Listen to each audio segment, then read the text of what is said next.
Just sign it. Lena. My mother's voice cut through the kitchen like ice. Dale, my stepfather, shoved the bail bond paperwork inches from my face. Sign it, or we'll have ourselves a little talk. I refused. The door slammed. Blood dripped onto the kitchen floor. And that night, the bail bondsman himself would reveal the trap, but it wasn't meant for me. My name is Lena Markham, and this is the story of how a simple signature nearly destroyed my life, and how I turned the tables on those who tried to use me. The October wind rattled against our rental house windows in Ravensboro, North Carolina. I sat at the kitchen table, still in my work clothes from Northline Support Cooperative, where I worked as an IT compliance specialist. My laptop bag rested against my chair, and I was looking forward to nothing more than a quiet evening reviewing security protocols for our upcoming audit.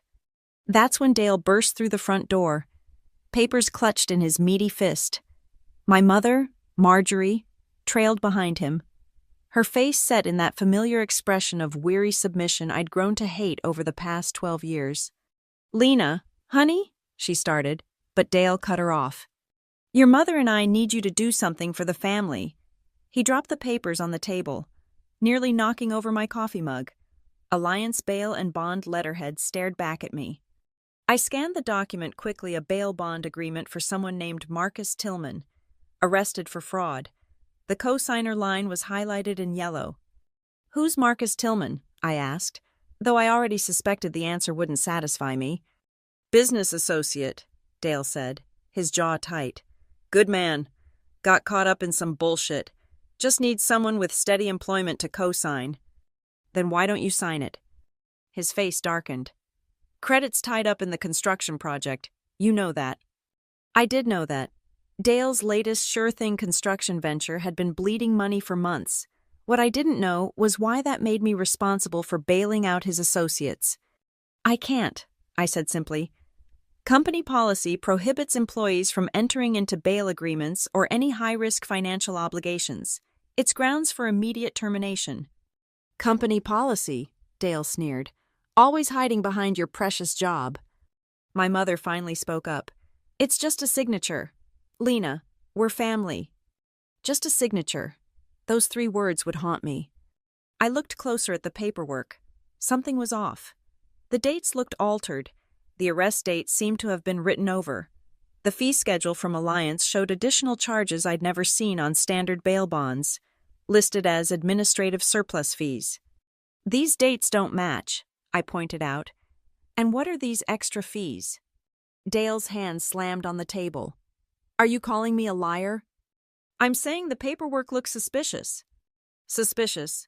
He leaned in close enough that I could smell the beer on his breath. "You think you're so smart with your college degree and your compliance job? Think you're better than us." "That's not what I—" "Sign the damn paper, Lena." His voice boomed through the small kitchen. I stood up, gathering my laptop bag. No. What happened next was a blur. Dale swept his arm across the table, sending papers and my coffee mug crashing to the floor. I tried to step back, but he grabbed my shoulder, spinning me around. "You ungrateful little—" I pulled away, heading for the door, but he followed. On the front porch, he shoved me hard. I stumbled down the steps, my shoulder slamming into the railing. Pain shot through my arm as I landed awkwardly on the walkway. "Get out," he roared. "Come back when you're ready to act like family." My mother stood in the doorway, silhouetted by the kitchen light. "It's just a signature, Lena," she said again, as if that explained everything. I grabbed my bag and ran. The October night was colder than I'd expected. My shoulder throbbed as I walked, trying to process what had just happened. In 12 years of living with Dale's temper, he'd never actually put his hands on me. Something about this bail bond had pushed him over a line he'd always skirted but never crossed. I had only one place to go. My half-brother Noah lived in a rundown apartment in South Canal, the rough side of Ravensboro. We shared a mother but had different fathers, and our relationship had been strained ever since I'd gone to college while he'd struggled to find steady work. But he was still my brother. Noah answered his door in sweatpants and a faded Panthers t-shirt, his face cycling through surprise, concern, and anger as he took in my disheveled appearance. Jesus, Lena, what happened? Dale, was all I managed before the tears came. He pulled me inside, guiding me to his salvaged leather couch. His apartment was sparse but clean, a mattress on the floor in the bedroom, a card table serving as both dining and workspace, bare walls except for a calendar from a local auto shop. Let me see, he said gently, examining my shoulder. The skin was already purple-blue, and I winced as he probed for breaks. Nothing broken, but you'll have a hell of a bruise. What did he do? I told him everything: the bail bond, the suspicious paperwork, Dale's explosion when I refused to sign. Noah's face grew darker with each detail. That son of a bitch, he muttered, disappearing into the bathroom. He returned with a bag of frozen peas and some ibuprofen. You want to press charges? I'd been thinking about that during my walk. Yes. He nodded, unsurprised. Good. We'll go to the station first thing in the morning. You can crash here tonight. I was settling onto the couch with the frozen peas on my shoulder when Noah's phone buzzed. He frowned at the screen. Unknown number, he said, then showed me the message. If she won't sign willingly, Dale will find the signature elsewhere. The words sent ice through my veins. Find the signature elsewhere. My mind, trained in compliance and security protocols, immediately jumped to the worst possibilities: identity theft, forgery, fraud. I need to check something, I said, pulling out my laptop. At 11 p.m. Bank websites don't close. I logged into my Harbor Mutual account first. Everything looked normal at first. Then I clicked on the Documents tab. Something I rarely checked. There it was, a mortgage addendum I'd never seen before, adding me as a co-signer on a loan. The signature read Lena M., but I'd never signed it. Noah, look at this. He leaned over my shoulder. Is that your signature? It looks like it, but I didn't sign this. Look at the date, 3 weeks ago. I was in Charlotte for a conference. Can you prove that? Hotel receipts, conference registration, credit card records? Yes. Dale's been busy, Noah said grimly. But I was already pulling up another site, the county records database. My compliance training had taught me to be thorough. If Dale had forged one document, there might be others. 20 minutes of searching revealed 2 more forgeries, a car loan application marked declined from 4 months ago, and a credit application for a business account, all with variations of my signature, all sent to my mother's address where I hadn't lived for 3 years. He's been planning this, I said, the full scope hitting me. The bail bond wasn't the first attempt. He's been practicing my signature, testing what he could get away with. Noah was already pulling on a jacket. We're not waiting until morning. We're going to the police now. The Ravensboro Police Department at midnight was a depressing place, fluorescent lights humming over cracked linoleum, the smell of burnt coffee and desperation. The desk sergeant looked like he'd rather be anywhere else until he saw my bruised shoulder and Noah's grim expression. Detective Patricia Santos took my statement in a small interview room that smelled of industrial disinfectant. She was thorough, photographing my injuries and taking screenshots of all the forged documents. This is serious, she said, her pen never stopping as she took notes. Identity theft, assault, fraud. Your stepfather's looking at significant charges if we can prove this. If, Noah interjected, I believe Ms. Markham, Santos clarified, but we need to build a case. Forgery can be hard to prove, especially if he's gotten good at copying signatures. What about the assault? I asked. That we can work with immediately. I'll have a unit drive by your mother's house tonight, and we can get you a temporary protective order first thing in the morning. But Lena, she leaned forward, men like Dale don't usually stop at one attempt. If he's desperate enough to assault you over this bail bond, he's going to escalate. Her words proved prophetic. The next morning, Noah's phone rang at 6 a.m. His neighbor had found all 4 tires on Noah's beat-up Honda slashed, along with a note tucked under the windshield, "Family helps family." That bastard knows where I live, Noah said, staring at the photo his neighbor had sent. I was already dialing Detective Santos. We need to move faster on that protective order. But the legal system moves at its own pace. While we waited for court hearings and paperwork, I couldn't just hide. I had a job, responsibilities. Northline Support Cooperative had been understanding when I called to explain why I'd need a few days off, but I couldn't stay away forever. Santos had a suggestion. Ever heard of Shelter Greybridge? I hadn't. It turned out to be a safe house for adults escaping domestic violence situations, not what I'd ever imagined needing. But my situation qualified. It's temporary, Santos explained, but it'll give you a secure base while we build the case. They can help with legal resources, too. The shelter was a nondescript building in an industrial area, purposely unmarked. The director, a woman named Claire, who looked like she'd seen too much but hadn't let it harden her, walked me through intake. First rule, she said, no one knows this address except you. Not your brother, not your best friend. Nobody. Second rule, document everything. Every text, every call, every interaction. You're building a case now. She handed me a composition notebook. Your evidence journal. Write it all down, dates, times, details. Juries love contemporaneous notes. I moved into a small room with a single bed, a desk, and a lockable door. It wasn't much, but it was safe. That first night, I sat at the desk and began writing, documenting everything I could remember about Dale's financial schemes and my mother's enabling. The notebook filled quickly, the mortgage addendum, the car loan, the credit applications. But as I wrote, patterns emerged. Dale's construction business had been struggling for over a year. The dates of the forgery attempts corresponded with major payment deadlines for his project. I pulled out my laptop and did what I did best, dig into data. Public records showed Dale's company, Crocker Construction, was behind on payments to subcontractors. Liens had been filed, the business was drowning, and Dale had apparently decided I was his life preserver. But the bail bond didn't fit the pattern. Why risk everything for someone else's bail unless... I searched for Marcus Tillman, multiple arrests for fraud, all involving construction-related schemes, shell companies, inflated invoices, the kinds of things that could make money disappear from a struggling construction business and reappear in someone's pocket. He's washing money, I said aloud to my empty room. The bail bond wasn't about helping a friend, it was about maintaining access to someone who knew where Dale's money had gone. The next morning, I called Detective Santos with my theory.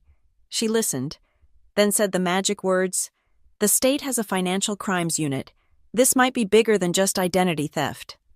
That's when things accelerated. Detective Santos connected me with Jonathan Wheeler from the State Bureau of Investigation's Financial Crimes Division. Unlike Santos's cramped police station office, Wheeler worked from a modern building with actual IT security and databases that would make my compliance-loving heart sing. "Ms. Markham," Wheeler said after reviewing my documentation, "you've done half our job for us. These patterns, the connections you've made, this is solid analytical work." "It's what I do for a living," I replied. "Just usually with software vulnerabilities, not family fraud. Same principles apply. Now, let's talk about Alliance Bail and Bond." Wheeler pulled up records on his computer. Alliance was a small operation, owned by one Harlan Pike. 3 complaints in 5 years, all dismissed. But the pattern was suggestive paperwork irregularities, suspicious fees, signatures that clients claimed they never made. "Pike's dirty," Wheeler said bluntly. "We just haven't been able to prove it. Your case might be the key." "So what do we do?" "We set a trap," he said, smiling like a predator who'd just spotted prey. The plan was elegant in its simplicity. The Financial Crimes Unit had an undercover officer who would approach Alliance claiming to need bail for a relative. The officer would have incomplete paperwork, creating an opportunity for Pike to suggest his signature services. Meanwhile, I would arrive during the meeting with my evidence of fraud, accompanied by Detective Santos. "Pike won't be able to resist," Wheeler explained. "If he's been helping Dale forge documents, he'll try to manage the situation. That's when we nail him. But first, we needed more evidence linking Pike to Dale's schemes. That meant surveillance, subpoenas, and patience. 3 things I was rapidly running out of. Every day in the shelter was a day I wasn't living my life. Every night was filled with dreams of Dale's rage and my mother's betraying words. Just a signature. Noah visited when he could, always checking for tails, always parking blocks away. He'd replaced his tires, but had also installed a security camera that had already captured Dale driving by twice. "He's getting desperate," Noah reported during one visit. "Mom called me yesterday, says you're overreacting, that Dale's sorry." "Did she mention the forged documents?" "Claims she doesn't know anything about that. But Lena," he paused, choosing his words carefully. "She sounded scared, not of Dale, of what happens if his business goes under." I understood then. My mother had tied her financial future to Dale's sinking ship. If he went down, she went with him. Her "just a signature" wasn't just enabling, it was self-preservation. "She made her choice," I said, though the words stung. 2 weeks into the investigation, Wheeler called with news. The subpoenas had yielded gold emails between Dale and Pike discussing signature solutions and document preparation. Nothing explicitly criminal, but suggestive enough that a judge had approved expanded surveillance. "We're ready to move," Wheeler said. "Tomorrow, 2 p.m. at Alliance. Can you be there?" I'd waited long enough. The day arrived gray and drizzling, matching my mood. I dressed carefully in my best business attire, the outfit I wore for important compliance audits. If I was going to confront my demons, I'd do it as the professional I'd worked so hard to become. Detective Santos picked me up from the shelter. "You ready for this?" I've been ready since he pushed me down those stairs.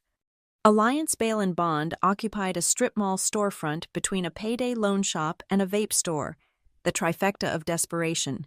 Santos parked where we could see the entrance. The undercover officer's car was already there. "He's been inside 10 minutes, Santos reported, checking her phone. "Pike's taken the bait. He's explaining how he can help with the signature problem." We waited 5 more minutes, then made our entrance. The office smelled of cheap air freshener and fear. Harlan Pike sat behind a metal desk, his comb-over not quite covering his sweating scalp. The undercover officer, playing a worried uncle, sat across from him. Papers were spread between them, and Pike was mid-sentence when we walked in. "Just need someone to vouch for the signature, and I can—" He stopped, his small eyes darting between Santos's badge and my face. Recognition dawned slowly. "Ms. Markham," he said, attempting a smile. "What brings you here?" I set my folder on his desk, copies of every forged document, every fraudulent signature, every piece of evidence I'd gathered. "You know why I'm here, Harlan." Santos stepped forward. "Mr. Pike, we have some questions about your business practices." That's when the door chimed again. Dale walked in, stopping short when he saw us. For a moment, nobody moved.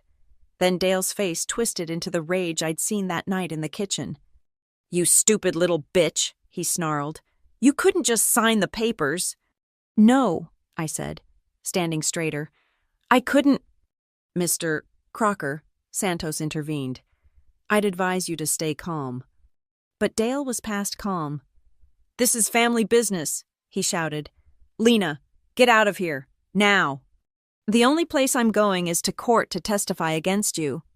Dale lunged forward, but the undercover officer was faster, stepping between us. "Sir, you need to back up." "You don't understand." Dale's desperation was naked now.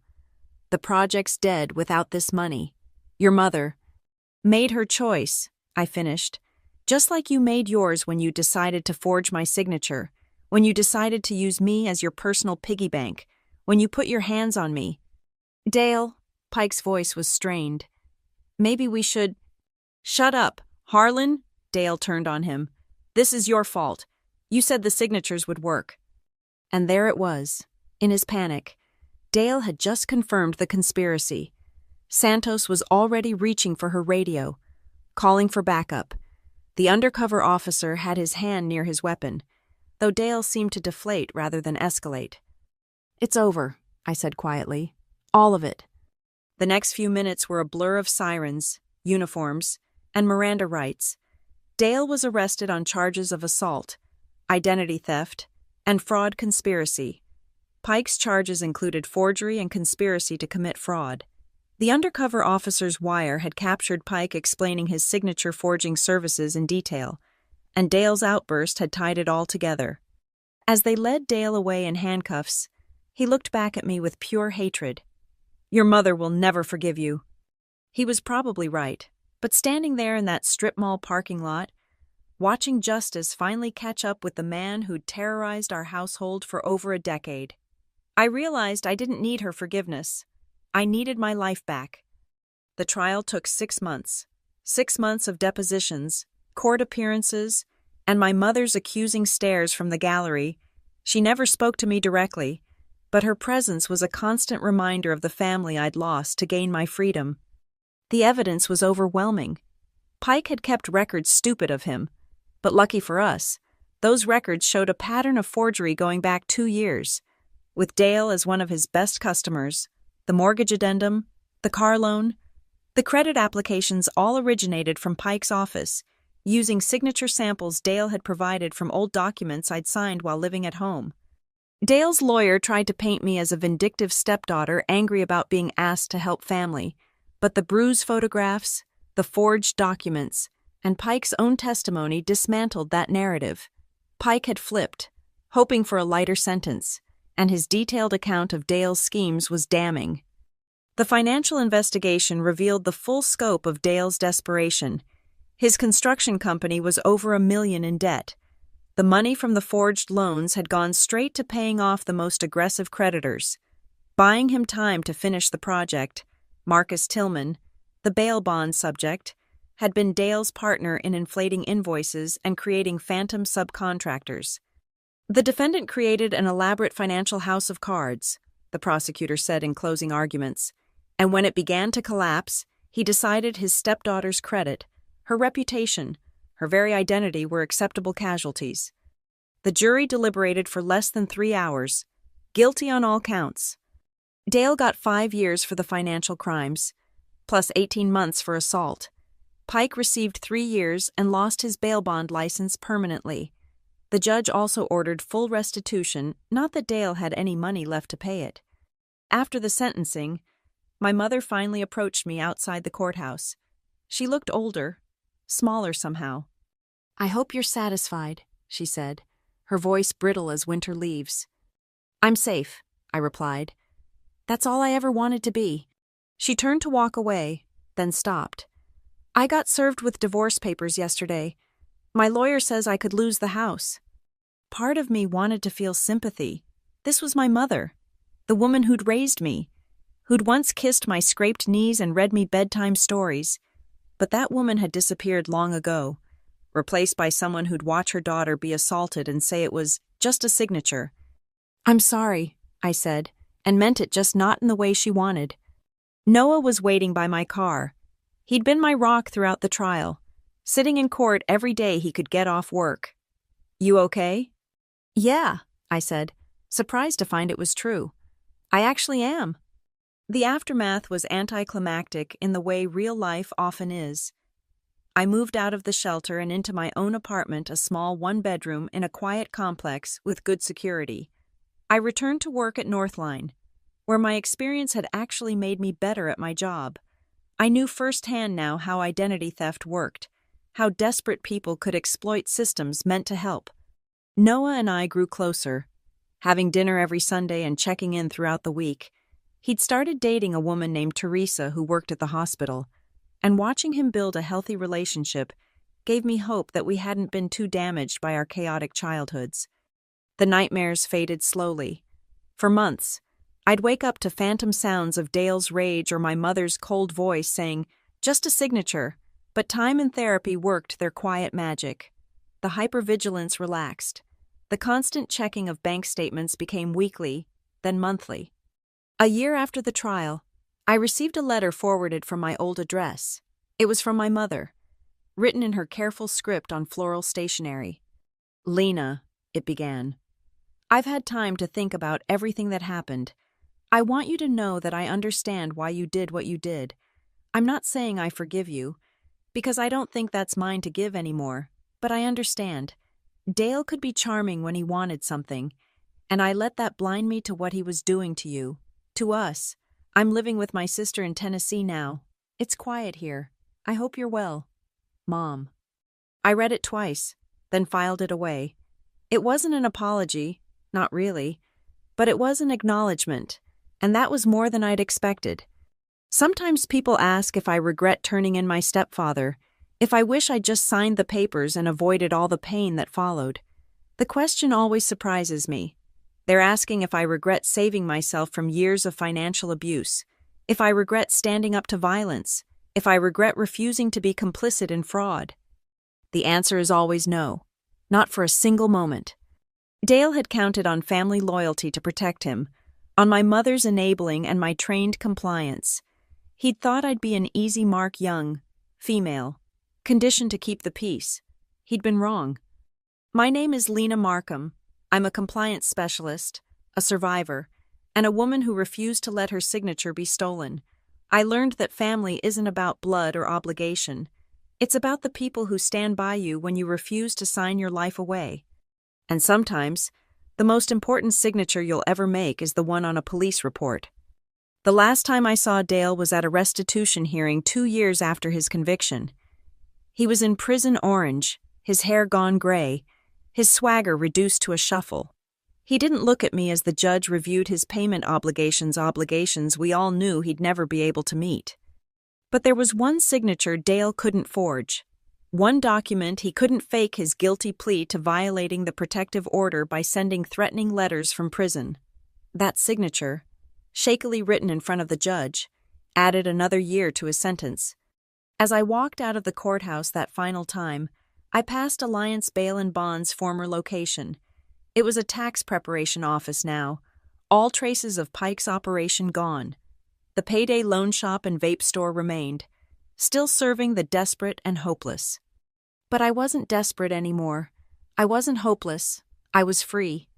My credit has been fully restored. The fraudulent accounts are closed.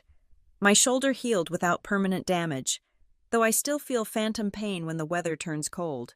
These are small prices for my freedom.